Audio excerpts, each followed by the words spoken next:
Hello and good morning and welcome to this channel everyone. Hope you are doing well. तो आज के इस video में हम बात करेंगे एक स्मॉल कैप कंपनी के बारे में जिनके रिजल्ट्स आ गए जो एमएसएमई फाइनेंस में काम करती है जिसका नाम है एसबीएफसी फाइनेंस लिमिटेड। और मैंने बजाज फाइनेंस का भी कॉन कॉल पढ़ा है और एसबीएफसी फाइनेंस के कॉन कॉल के थ्रू में भी गया हूँ। सो इन कॉन कॉल के बीच में क्या डिस्कशन हुआ इसको आपके सामने प्रस्तुत करने का प्रयास हम इस वीडियो के माध्यम से करेंगे, क्योंकि important thing is SBFC finance के अगर आप रिजल्ट देखोगे तो माइंड बॉबलिंग रिजल्ट थे, बहुत ही बेहतरीन रिजल्ट्स थे। बजाज फाइनेंस में आप मोटा मोटी ओवरऑल ऊपर से अगर रिजल्ट देखोगे तो वो भी बेहतरीन थे। हमें बजाज फाइनेंस को मैं इस चीज़ में क्यों ला रहा हूँ, क्योंकि नॉर्मली तो मैं स्मॉल कैप कंपनियों के बारे में डिस्कस करता हूँ, क्योंकि इंपॉर्टेंट चीज़ ये होती है कि एसबीएफसी फाइनेंस जैसी एक छोटी स्मॉल कैप कंपनी जो है जो एमएसएमई स्पेस में काम करती है उनके लिए big daddy is Bajaj Finance. So it's always been important what the big daddy is saying, because Bajaj Finance का अगर एयूएम बुक देखोगे वो 4.5 लाख करोड़ की तरफ है, तो बहुत बड़ा बुक है। और मार्केट कैप भी उसका कुछ 5.5 लाख करोड़ का मार्केट कैप है, तो बहुत बड़ी मार्केट कैप की कंपनी है। इस इंडिया में अगर फाइनेंशियल स्पेस में किसी एक कंपनी ने बहुत पैसा अपने शेयर होल्डर्स को बना के दिया तो वो उसका नाम है बजाज फाइनेंस। उसका रीज़न भी वही है कि मैनेजमेंट की कमेंट्री, मैनेजमेंट का एग्जीक्यूशन बहुत सही था और पिछले 10-12 साल में एक मतलब एनबीएफसी स्पेस में सबसे बड़ी ताकतवर कंपनी इस कंपनी ने बना के दिया है। So you can always learn from Bajaj finance and then try to find a new Bajaj Finance, try to find that evidences. I know it's difficult but you need to get the insights of it. तो SBFC finance और Bajaj finance के con call को हम इस video में चर्चा करेंगे कि क्या हुआ है। होम फर्स्ट फाइनेंस के भी रिजल्ट्स आए, लेकिन रिजल्ट्स के बाद भी स्टॉक में कुछ कल 7% और आज भी 5% की गिरावट है। तो ओवरऑल फाइनेंशियल स्पेस में क्या चल रहा है, क्योंकि बजाज फाइनेंस का जब रिजल्ट आया था तो आपने देखा होगा कि एयूएम ग्रोथ जो थी वो 25% की थी और पैट की ग्रोथ थी कंसोलिडेटेड लेवल के ऊपर वो अप्रॉक्सीमेटली 22% की थी। आरओई के नंबर जो 19.9 लास्ट ईयर थे उसके कंपैरेटिवली इस बार 19% की आरओई थी, तो मतलब आरओई को थोड़ा सा नीचे की तरफ लेके गया था। और बजाज फाइनेंस ने सबसे इंपॉर्टेंट बात अपने कॉन कॉल में कही थी कि उनको एमएसएमई स्पेस में एक स्ट्रेन नज़र आ रहा है। मतलब एमएसएमई स्पेस मतलब मीडियम एंड स्मॉल बिजनेसेस जो होते हैं जो उनके लिए जो वो लोन प्रोवाइड करता है वहाँ पर उनको स्ट्रेन नज़र आ रहा है। बजाज फाइनेंस और भी एक चीज़ के लिए इंपॉर्टेंट है क्योंकि बजाज फाइनेंस जो इन सेक्टर्स को कैपिटिवेट करता है, हर एक सेक्टर्स में बजाज फाइनेंस लोन देता है, भले वो फार्मा हो, भले छोटा सा शॉपकीपर हो, बड़े से बड़ा धंधा करने वाली कंपनी हो, उनके लिए भी बजाज फाइनेंस अपना लोन देता है। तो बजाज फाइनेंस एक इकोनॉमी का पैरामीटर है और इसीलिए वहाँ से जो इंसाइट्स आते हैं वो भी हमें मैच करके देखने हैं कि हमारी जो स्मॉल कैप और मिड कैप कंपनी है वहाँ पर क्या हो रहा है। बिकॉज ऐसा तो कभी नहीं होगा कि बजाज फाइनेंस लोअर लोज लगा रहा है अपने मार्केट में और स्मॉल कैप कंपनियाँ ऊपर हायर हाई लगा रही है, क्योंकि कहीं ना कहीं अगर सेक्टर में प्रॉब्लम होगा तो वो दिख जाएगा। तो बजाज फाइनेंस वही कह रहा था कि एमएसएमई में उनको स्ट्रेन नज़र आ रहा है, अगले 2-3 क्वार्टर में उनको एमएसएमई में कोई ग्रोथ नज़र नहीं आती ओवरऑल स्पेस में। कर्नाटका में जो प्रॉब्लम नज़र आ रहा है कि कर्नाटका में जो ऑर्डिनेंस पास हुआ था जिसके चलते कर्नाटका में जो लेंडर्स और बारोवर के बीच में जो झगड़े बहुत होते थे, इनको रोकने के लिए कर्नाटक गवर्नमेंट ने वहाँ पर एक ऑर्डिनेंस लाया था। मतलब अगर कोई बंदा मैंने किसी को लोन दिया है तो वो जिनसे लोन वो ले रहा है उनसे रिकवरी कर रहा है तो उनको हाथापाई नहीं कर सकता है, उनको मारपीट नहीं कर सकता है। तो इसकी वजह से वो जो बोरोवर है उसको प्रोटेक्ट करने के लिए वहाँ पर ऑर्डिनेंस लाया गया। तो उस ऑर्डिनेंस की वजह से बहुत सारा प्रॉब्लम हो गया। बिकॉज क्या हो गया कि वो ऑर्डिनेंस लाया गया था कि अनसिक्योर्ड लोन जो देते हैं, साहूकारी कर्ज जो होते हैं या छोटे मोटे जो लोग कर्जा देते हैं उनके लिए लाया गया था। लेकिन हुआ ये, जो भी बोरोवर्स था उस बोरोवर ने ऐसा सोच लिया कि मैंने अगर घर बनवाने के लिए भी अपना अपना जो पैसा लिया है उसका भी अगर मैं ईएमआई ना दूँ तो भी मेरे ऊपर कोई कार्रवाई नहीं होगी, और मैंने अगर कोई धंधे के लिए लोन दिया है तो मेरे ऊपर कार्रवाई नहीं होगी, अगर मैंने ऑटो लोन दिया है मैंने उसका ईएमआई नहीं भरा तो मेरे ऊपर कार्रवाई नहीं होगी। और वहाँ पर एक पॉलिटिकल अनरेस्ट भी चल रहा है because of the government is Congress and the BJP and all that things which impacts a business over there. तो उनके ऑर्डिनेंस की वजह से obviously the problem is happening is जो भी बोरोवर जिन्होंने भी लोन लिया है, भले ही वो स्मॉल एमएसएमई से हो, भले ही वो किसी बड़े एनबीएफसी फाइनेंस करने वाली कंपनी से हो, तो वो बारोवर पैसा नहीं दे रहा था। उसको लग रहा था कि हमें प्रोटेक्शन है वो ऑर्डिनेंस का, लेकिन ऑर्डिनेंस जो लाया गया था वो अनसिक्योर्ड लोन के लिए लाया गया था। सिक्योर्ड लोन में जो काम करने वाली जो कंपनियां हैं, बजाज फाइनेंस हो या एसबीएफसी हो, मास फाइनेंशियल सर्विसेज हो, क्रेडिट एक्सिस ग्रामीण हो, इनके लिए उतना ज़्यादा ये नहीं था। लेकिन हुआ ये कि लोगों ने ये समझ लिया कि ये प्रोटेक्शन हमारे लिए भी है, जिसकी वजह से क्या हो रहा था, बहुत सारी कंपनी ने कर्नाटका में जो लोन डिसबर्स किए थे उनकी रिकवरी उतनी नहीं हो पा रही थी। इसीलिए कंपनी के जो रिजल्ट्स में आप देखोगे, स्पेशली मैं क्रेडिट एक्सिस ग्रामीण का नाम लूंगा, जिसका बहुत बड़ा एक्सपोजर, वो कर्नाटक से ही आती है कंपनी, जिनका बहुत बड़ा एक्सपोजर वो जो है वो कर्नाटका में है। और कर्नाटका के ऑर्डिनेंस के बाद उनके डीपीडी बकेट्स बढ़ रहे थे, मतलब 30 दिन के बाद जो लोन पैसा नहीं दे रहे उनके नंबर्स बढ़ते चले जा रहे। तो DPD bucket, 30 DPD bucket, 90 DPD bucket वहाँ पर इंक्रीज हो रहा था। और इससे क्या होता है, कंपनी के जीएनपीए नंबर्स बढ़ते हैं, मतलब ग्रॉस आपका जो एनपीए होता है, नॉन परफॉर्मिंग एसेट जो होता है वो बढ़ता है। नॉन परफॉर्मिंग एसेट बढ़ता है तो इसके लिए आपको बहुत सारी प्रोविजन करनी पड़ती है, मतलब वो नंबर पैट से आएगा। मैं मोटा मोटी समझा देता हूँ क्योंकि फाइनेंशियल समझना बहुत थोड़ा सा एक डिफिकल्ट पार्ट होता है। एक चीज़ होती है कि आपने 1 लाख रुपए का कर्जा उठा लिया मेरे से, अगर मैं बजाज फाइनेंस हूँ, और मैं उसका अगर पैसा वापस 30 दिन का मेरा कुछ ईएमआई है उसमें नहीं दे पाया, तो वो डीपीडी बकेट्स में चला जाता है। वो इसमें चला जाता है कि इसका एनपीए होना चाहिए या इसकी प्रोविजनिंग होनी चाहिए।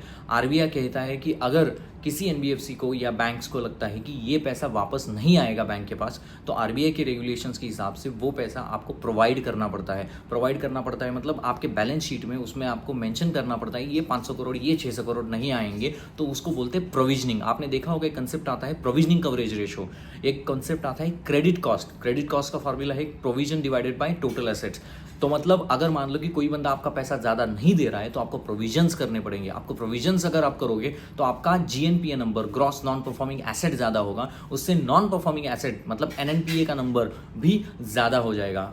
कोई भी फाइनेंशियल्स में एक बात होती है, सेल्स जैसे बोलते हो कि मान लो कि आपने कोई कोलगेट की ट्यूब बेची, तो उसमें क्या होता है, डायरेक्टली सेल हो गया तो आपका सेल्स की फिगर वहाँ पर दिखेगी। लेकिन फाइनेंशियल्स में ऐसा नहीं है। एक चीज़ होती है डिसबर्समेंट, कितना ज़्यादा लोन आपने दिया। एक होता है एसेट अंडर मैनेजमेंट, मतलब कितना ज़्यादा आपका एसेट अंडर मैनेज्ड है, कितना ज़्यादा कर्जा आपने दे चुके हो, वो एक बात होती है। दूसरा चीज़ होती है कि जीएनपीए एनएनपीए के number, gross performing asset, non performing asset. तो जितने ज़्यादा जीएनपीए के एनएनपीए के नंबर बढ़ते चले जाएंगे तो उसका मतलब है कि आपकी जो एसेट क्वालिटी है वो खराब होती है। किसी भी कंपनी की अगर एसेट क्वालिटी खराब हो जाती है तो वो जो प्रोविजनिंग आप करोगे, वो जो पैसे आप करोगे, वो आरबीआई के रेगुलेशन से आपके पैट में से चले जाते हैं। मान लो कि आपने एयूएम तो बढ़ा लिया 30% से, लेकिन आपके पैट के ग्रोथ में आपको अगर प्रोविजनिंग ज़्यादा करनी पड़ी तो 30% के पैट के अलावा आपका पैट का नंबर बहुत कम हो जाएगा। तो इसका असर आपके प्रॉफिटेबिलिटी के ऊपर होता है। और जैसे मैंने कहता हूँ, अगर आपका प्रॉफिटेबिलिटी का नंबर ज़्यादा हो गया तो आपके ईपीएस का नंबर कम हो जाएगा और एज ए शेयर होल्डर हमें वो नुकसान है।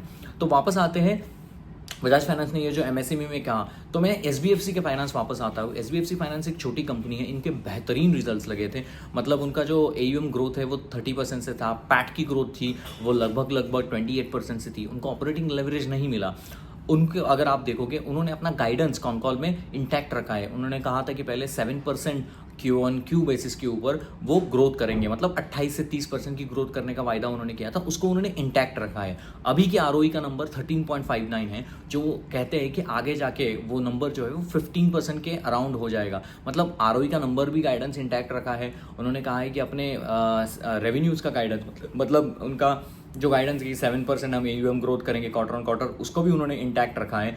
सब सारी चीज़ें अच्छी है, लेकिन यहाँ पर आता है कि असीम ध्रुव, उनके जो मतलब मैनेजिंग डायरेक्टर और सीईओ कह लो, वो जो प्रमोटर्स हैं वो अपने कॉल पे थे एंड उनको सवाल पूछे गए कि बजाज फाइनेंस तो इतना बड़ा हाथी है और इतने बड़े प्रमोटर कंपनी है। उन्होंने ऐसा कहा है कि what is your stake on the MSME. Then he opens up on the MSME segment on the con call, is like yes we see the strain, not to the level but yes we see the strain। अभी क्या हुआ है कि कर्नाटक का जो issue है, उनका कहना है कि बहुत सारा एक्सपोजर एसबीएफसी फाइनेंस का कर्नाटका में भी है। अभी आप देख लो कि इंडिया में अगर एनबीएफसीज को चलाना है, वो उसी स्टेट में अच्छा काम करेगी जिस स्टेट का जीडीपी इनकम अच्छा है, जिस स्टेट की जीडीपी अच्छी है, जिस स्टेट में जीएसटी कलेक्शन अच्छा आता है, जिस स्टेट में बहुत सारी मतलब वहाँ पर रिचनेस ज़्यादा है। तो इंडिया में ऐसे कौन से स्टेट है? गुजरात है, महाराष्ट्र है, कर्नाटक है, तमिलनाडु है, तेलंगाना है, आंध्र प्रदेश है। ये जो मोटा मोटी स्टेट्स हैं ये बहुत रिच है, जहाँ पर आपका जीडीपी बहुत ज़्यादा है। वहाँ पर अगर आप फाइनेंशियल्स का काम करोगे, ऑब्वियसली लोन वही लेंगे लोग जहाँ पर आपका धंधा अच्छा चलता है। तो महाराष्ट्र, कर्नाटक, तमिलनाडु, गुजरात, यहाँ पर ही बहुत सारा धंधा इंडिया में होता है। आप जीडीपी के नंबर उठा लो, यही स्टेट आगे जाते हैं। तो इसीलिए इन सारी कंपनियों का एमएसएमई स्पेस में काम जो करने वाली कंपनी होती है, एमएसएमई मतलब क्या है? मीडियम एंड स्मॉल एंटरप्राइज को लोन देती है। मतलब क्या करती है? शॉपकीपर्स हो, आपका कोई मतलब बर्तन का दुकान चला रहा है, आपका कोई मोबाइल फ़ोन का दुकान चला रहा है, उनको वो कर्जा देती है। तो मतलब 5 लाख से 25 लाख तक उनके उनका सेगमेंट होता है। और एमएसएमई में एसबीएफसी का 85% जो बुक है वो सिक्योर्ड एमएसएमई में है और 15% उनका गोल्ड लोन में है। तो उनका कहना था असीम ध्रुव का कॉन कॉल में कि हाँ, उनको थोड़ा सा स्ट्रेन नज़र आ रहा है और उनका कहना है कि कर्नाटका का जो इशू है वो अभी पीक्ड आउट हो गया है, वो तो पॉलिटिकल अनरेस्ट सेटल होने के कगार पे है। लेकिन उनका ये कहना है ये जो हमने अभी तक लोन दिया है वहाँ पर उनको थोड़ा सा अपटिक नज़र आ रहा है 30 डीपीडी में, 60 डीपीडी में। तो होता ये है कि वहाँ पर डीपीडी बकेट जैसे जैसे आपके बढ़ते चले जाएंगे, क्योंकि वो तो पास्ट है, वो तो लोन आपने दिया हुआ है और उनको नज़र आ रहा है कि कोई बंदा लोन चुका नहीं रहा है। तो जिससे क्या होगा कि उनका डीपीडी बकेट बढ़ते चले जाएगा। जैसे ही डीपीडी बकेट बढ़ते चले जाएगा आपकी प्रोविजनिंग बढ़ती चली जाएगी। आपकी प्रोविजनिंग बढ़ती चली जाएगी तो आपका थोड़ा सा जीएनपीए एनएनपीए का नंबर जो है ना वो थोड़ा ऊपर की तरफ होता चला जाएगा। इनका जो गाइडेंस था क्रेडिट कॉस्ट का, मतलब credit cost is plain an important role any NBFCs analysis. You need to watch the credit cost. Credit cost should not inch up. लेकिन क्रेडिट कार्ड का उनका गाइडेंस 1% का था पूरे फाइनेंशियल ईयर में, लास्ट कॉन कॉल में Q4 में। लेकिन अभी उन्होंने कहा है कि थोड़ा सा इसको बढ़ सकता है। मतलब उनका कहना है कि थोड़ा सा 2% तक उनका मतलब क्रेडिट कॉस्ट का नंबर जो है वो ऊपर की तरफ जा सकता है। अगर क्रेडिट कॉस्ट ऊपर की तरफ जाता है तो मतलब ये लोग कह रहे हैं कि मतलब मैं प्रोविजन करूंगा। वो प्रोविजन का नंबर, वो प्रोविजन के प्रॉब्लम कहाँ से आएंगे? वो पैट से आएंगे, तो प्रॉफिटेबिलिटी के ऊपर असर पड़ेगा। मैं ऐसा नहीं कह रहा हूँ कि एसबीएफसी फाइनेंस के नंबर खराब थे, नंबर तो बहुत ही ब्रिलियंट थे। लेकिन पहले जो उनको ऑपरेटिंग लेवरेज मिला था उनको नहीं मिला। ये क्यों नहीं मिला? आपने अगर देखा होगा कि Q4 के नंबर जाके देखो, उसके 2 क्वार्टर के नंबर जाके, क्वार्टर ऑन क्वार्टर के ऊपर थोड़ा सा माइन्यूट सा वहाँ पर आपके जीएनपीए में अपटिक नज़र आ रहा है और एनएनपीए में भी मुझे अपटिक नज़र आ रहा है। कलेक्शन इफिशिएंसी जो 99% थी वो 98 हो गई है, 97 हो गई है। थोड़ा थोड़ा वहाँ पर डिक्लाइन आ रहा है। कलेक्शन इफिशिएंसी मतलब आपका जो पेमेंट आपको कलेक्ट करना है, आपके जो बोरोवर्स ने लिया है उसको जो पैसा आप कलेक्ट करते हो उसको कलेक्शन इफिशिएंसी बोलते हैं। तो कलेक्शन इफिशिएंसी अगर डीरेल हो जाती है, मतलब आपने जो पैसा दिया है मार्केट में वो वापस नहीं आ रहा है, इसका मतलब आपको प्रोवाइड करना पड़ेगा। और वो नज़र भी आता है मुझे कि जीएनपीए के नंबर थोड़े थोड़े बढ़ रहे हैं, एनएनपीए के नंबर थोड़े थोड़े बढ़ रहे हैं। और दूसरा प्रॉब्लम मुझे नजर आ रहा है कि कमेंट्री जो मैनेजमेंट कह रहा है कि ये जो डीपीडी बकेट बढ़ने का सिलसिला है वो 2-3 क्वार्टर इसको लग सकते हैं। मतलब असीम ध्रुव ये बोल रहे हैं कि 2-3 क्वार्टर तक ये जो हमने लोन दिया है वहाँ पर थोड़ा बहुत इंचअप हो सकता है। तो इसीलिए I will wait and watch about the situation in SBFC finance. Yes, if you are already invested in these kind of companies, then keep investing, don't cut your position, but important thing is don't add your new positions, because जैसे Bajaj finance जैसा बड़ा हाथी कह रहा है कि MSME में मुझे स्ट्रेन नज़र आ रहा है, होम फर्स्ट फाइनेंस के भी कॉन कॉल मैंने देखा और होम फर्स्ट फाइनेंस का कॉन कॉल में उनका कहना था कि अप्रैल वॉज बैड, 380 करोड़ का डिस्बर्समेंट किया था, उनका टारगेट 430 का था। उनका कहना है कि जुलाई में वो थोड़ा सा नॉर्मलाइज हुआ है, लेकिन उनको भी थोड़ा सा मतलब the con call was not up to the mark 100% mind blowing. Home First Finance के आप रिजल्ट देखोगे तो लगभग 35% की पैट की ग्रोथ की है और 28% की एयूएम ग्रोथ की है। फैंटास्टिक नंबर है, लेकिन नंबर के बाद भी स्टॉक 10-12% पड़ा है, मतलब गिरा है। उसका मतलब ये है कि कहीं ना कहीं कमेंट्री जो आ रही है इन सारे एनबीएफसीज और स्पेस में काम करने वाली कंपनियों की थोड़ा सा कमज़ोर की तरफ, मतलब कॉशियस अप्रोच की तरफ आ रही है। नॉर्मली होता क्या है, किसी भी डाउनफॉल की शुरुआत कॉशियस अप्रोच ही होती है, बाद में एक क्वार्टर में पता चलता है कि जीएनपी इंचअप हो गया है, तब जाके लोग निकलते हैं। तो आपको ये समझना है कि अगर आपको किसी कंपनी के साथ आगे बढ़ना है तो इंपॉर्टेंट चीज़ ये है कि आपको कंपनी जो कह रही है उसके हिसाब से बढ़ना होगा। अगर कंपनी कह रही है कि कॉशियस अप्रोच है तो who you and me by sitting outside here and thinking oh okay like I will put my money and then my money will grow like unfolding, ऐसा नहीं होता है। नॉर्मली जो अगर मान लो कि कंपनी कह रही है कि स्ट्रेन नज़र आ रहा है तो you have to also sit back and take 2 step back and relax and then in the next quarter you need to see how this things unfold. तो मोटा मोटी यही था कि एसबीएफसी के कॉन कॉल में उन्होंने अपने क्रेडिट कॉस्ट के गाइडेंस को थोड़ा सा बढ़ाया है, 1.05 की तरफ लेके गए हैं। उनका कहना है कि आरओई के नंबर रहेंगे, गाइडेंस ठीक रहेगा, लेकिन एमएसएमई में थोड़ा सा स्ट्रेन के पिंचअप मुझे नजर आए. And when I relate to Rajeev Jain's commentary, who is the CEO, like who is the VC and the managing director of the Bajaj Finance, because he's successful over the 10-12 years in Bajaj Finance as a VP. तो his commentary is also important in the MSME. वहाँ तो वो कह रहे हैं कि MSME में तो मुझे ग्रोथ डीग्रोथ नजर आ रही है क्योंकि economy is getting slowing down. ये राजीव जैन का कहना मुझे थोड़ा सा सर पे लगा. And when I got into the Aseem Dhruv's commentary, it looks like Aseem Dhruv जो एसबीएफसी फाइनेंस के एमडी एंड सीईओ है, तो उनका कहना है कि थोड़ा सा हमारा जो डीपीडी बकेट्स का जो सिलसिला है वो थोड़ा सा बढ़ता रहेगा 1-2 क्वार्टर में. कोई ऐसा ऊपर से आके नहीं बोलेगा, because if I am the CEO I will not say to the company in the con call saying that yes अभी सब बुरा हो जाएगा and all of that everything is bad. No, because you are a CEO you have to sound an optimistic in the con call. So you have to take that provisions, you have to take that small things what he is saying, you have to correlate with things and then come up with your things. कोई भी आकर ऐसा नहीं बोलेगा कि मेरी company खराब हो रही है तो क्या हो जाएगा, शेयर होल्डर्स पूरे भाग जाएंगे, उनका मार्केट कैप डीरेट हो जाएगा. तो ऐसा नहीं उनका होना चाहिए, इसलिए वो ऑप्टिमिस्टिक नजर आते हैं. लेकिन हमें फिल इन द ब्लैंक्स, मतलब बिटवीन द सेंटेंस हमें